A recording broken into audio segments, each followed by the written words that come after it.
What happens when a professor tries to publicly undermine someone, assuming they are out of line, only to realize she's just challenged not just any ordinary guest, but Karoline Leavitt, a woman whose intellect and eloquence extend far beyond the political stage. Believe me, by the end of this story, you'll see Karoline Leavitt in a way you never expected.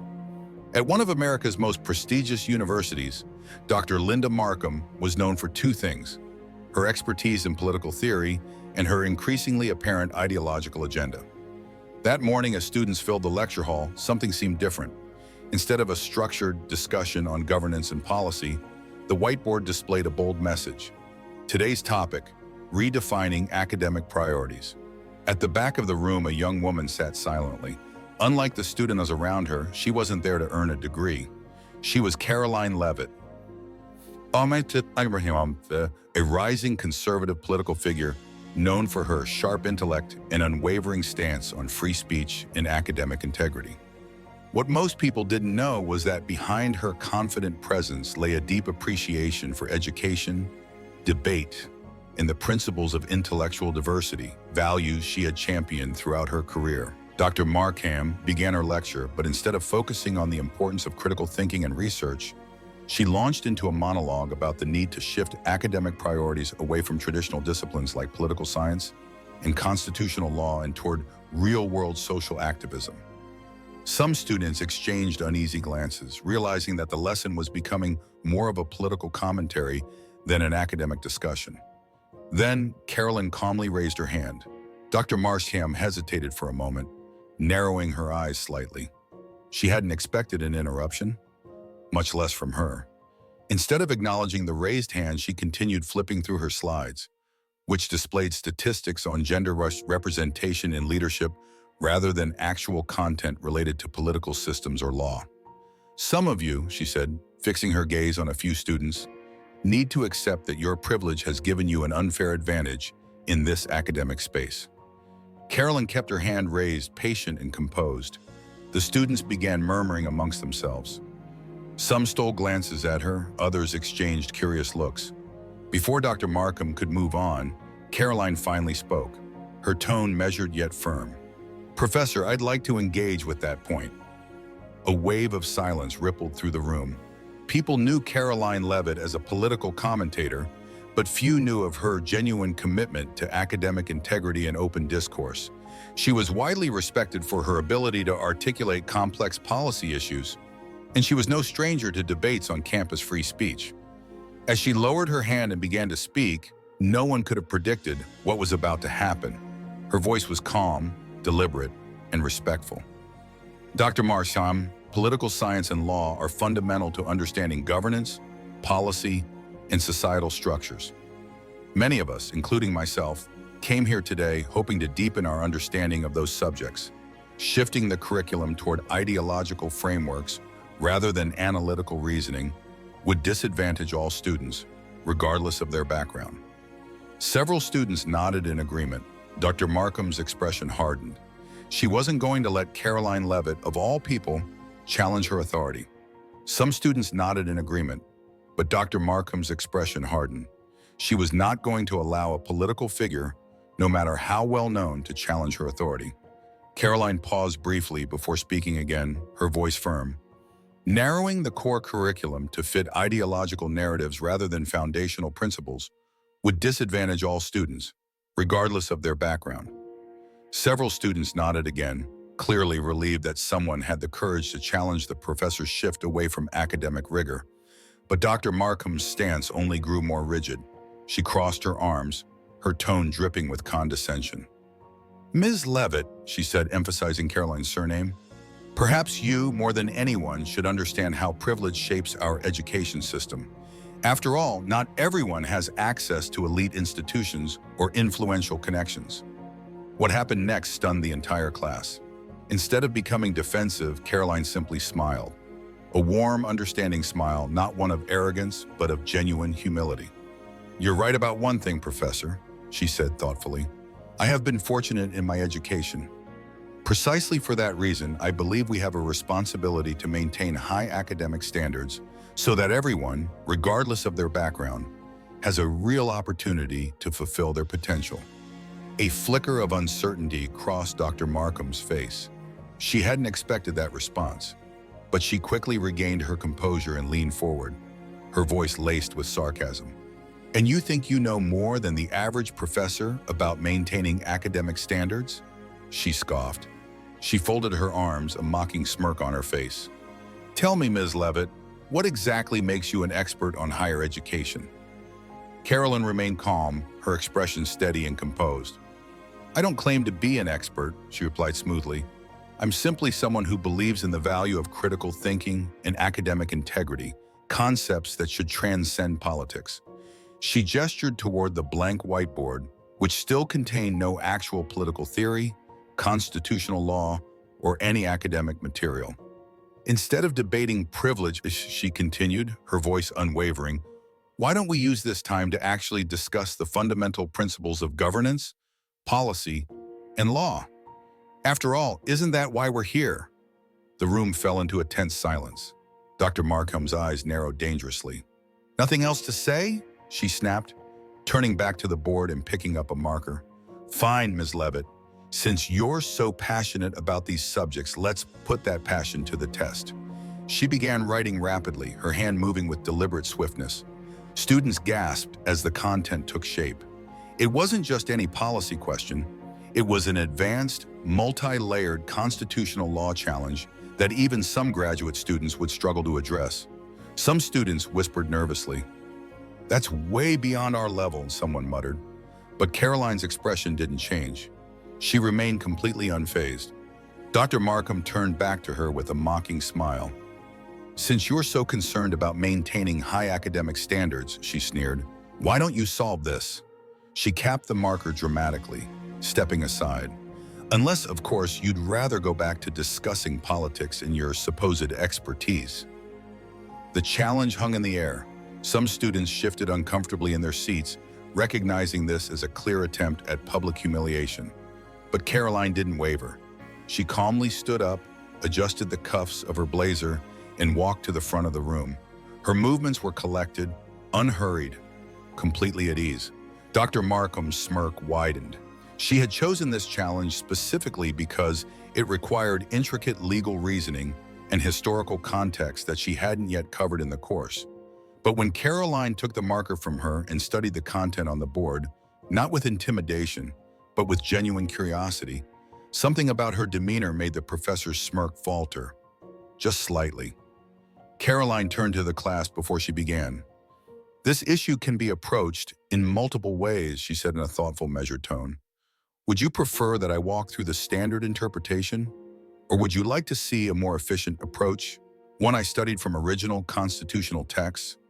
Dr. Markham froze. The casual reference to original constitutional interpretations caught her completely off guard. "Wait," she blurted out, unable to hide her surprise. "You've read the original Federalist Papers and constitutional drafts?" Karoline nodded. "Yes," she answered simply. "The modern translations often fail to capture the nuances and intent behind the original framers' discussions." A murmur spread through the class. This wasn't going as Dr. Markham had planned. And when Karoline turned back to the whiteboard, marker in hand, the entire room held its breath. Something extraordinary was about to happen. With quiet confidence, Karoline began writing. Not even the professor could have predicted what followed. The students watched in stunned silence as Karoline's hand moved across the board with practiced precision. Each argument she laid out was clear, deliberate, and more importantly, undeniably compelling. But what really captivated the room wasn't just the content of her argument, it was how she explained each point. "This first point," she said calmly, "draws from the foundational debates between Madison and Hamilton in 1787. Their conflicting views on federal authority inform modern discussions on executive overreach." Her marker glided effortlessly across the board. This simplifies what might seem like a complex legal dilemma into a much more accessible framework. Dr. Markham's expression of confidence wavered. She followed Karoline's argument carefully, realizing that Karoline wasn't just making a point. She was teaching. Several students instinctively pulled out their phones to record the moment. Even those who had struggled with the subject matter before suddenly found themselves engaged, understanding the discussion with clarity. Then Karoline reached a critical juncture in her argument. "Now," she said, turning to the professor, "we have two ways forward." She paused, letting the silence settle before continuing. "The traditional interpretation, which would require extensive judicial precedent analysis," she pointed to one side of the board, "or a more streamlined approach that integrates the original intent of the framers, particularly your own academic research on constitutional textualism." Then she turned directly to Dr. Markham. "Which do you prefer?" Dr. Markham froze. Her previous smugness completely evaporated. This wasn't just a question about constitutional interpretations. It was a subtle but undeniable reminder of the knowledge she had so easily dismissed. She opened her mouth to respond, but before she could, something unexpected happened. A hand shot up in the middle of the class. "Could we explore both?" asked Sarah Chen, one of the quieter students. "This is actually helping me understand the case law we covered last week." Karoline smiled warmly at her before turning back to Dr. Markham. She raised an eyebrow in silent question. Would the professor acknowledge this as an opportunity to teach or cling to her personal biases? Before Dr. Markham could respond, the classroom door swung open. Dean Richardson, a well-known ally of Dr. Markham's academic and political views, strode in. "Linda," he announced, "we need you for an urgent faculty meeting about the new curriculum changes." The timing couldn't have been worse for Dr. Markham, or maybe, just maybe, it couldn't have been better. Dr. Markham seized the opportunity to escape the situation. "We'll have to continue this discussion another time," she said quickly, attempting to regain control. She turned toward the dean, ready to leave. But before she could take a step, Karoline spoke up. Her voice carried a quiet authority that made even the dean hesitate. "Professor," she said, her tone calm but firm, "you challenged me to defend my argument in front of everyone." The class erupted in whispers and murmurs. Leaving now would send the wrong message about academic integrity. The dean's face reddened. "Young lady, are you suggesting—" "I'm not suggesting anything, sir," Karoline interrupted, polite but unwavering. "I'm stating a fact." She turned back to Dr. Markham, her expression composed. "You issued a public challenge, one meant to prove a point about privilege and merit. I accepted. The only question now is, will you live up to your own challenge?" The room was electric with tension. Several students had their phones recording, sensing that they were witnessing something historic. Dr. Markham stood frozen, caught between her own words and the presence of her academic ally, Dean Richardson. The dean shifted uncomfortably, unsure whether to assert his authority or step back. Then, Karoline did something unexpected. She held out the marker to Dr. Markham. "Or maybe," she said, her voice steady, her smile slight, "you'd rather show us your solution first?" The class fell completely silent. "After all," Karoline continued, her words deliberate, "you've emphasized that privilege shouldn't determine competence. Only knowledge should. Surely, as our professor, you can demonstrate the very argument you've made." A deafening silence filled the room. Dr. Markham stared at the marker in her hand. For the first time since the lecture began, she realized she had walked into a trap of her own making. Karoline's words hung in the air like an unforeseen challenge. Would the professor stand by the principles she had preached? Or would she retreat? Dr. Markham's fingers tightened around the marker. For the first time, the dean's presence no longer seemed like a rescue, but rather another witness to what was about to unfold. The air in the room was thick with tension. Students held their breath. Phones were still recording. They knew this was a defining moment. Dr. Markham started to speak, but stopped. Her hand trembled slightly as she looked at the argument she had written on the board. The same argument she had used to try and humiliate someone else. And now it was a sword hanging over her own head. Karoline saw the hesitation, but instead of pressing her advantage, she did something surprising. She spoke again, her voice softer, not mocking, but sincere. "Professor," she said, "perhaps we could work through this together. After all, collaboration often leads to a better understanding." The class held its breath. There was no arrogance in her tone, no attempt at personal victory. It was a genuine offer, an opportunity to turn this moment from conflict into something constructive. But Dr. Markham's pride wouldn't allow her to accept it. "This is ridiculous," she snapped, throwing the marker onto the desk. "This entire display is nothing more than a privileged political figure trying to undermine my authority. The class was stunned. The dean, sensing that the situation was spiraling into disaster, quickly tried to intervene. "Let's all take a step back," he said carefully. But Karoline's calm voice cut through the room's growing tension. She didn't move. Instead, she firmly took the marker, stepped forward, and continued.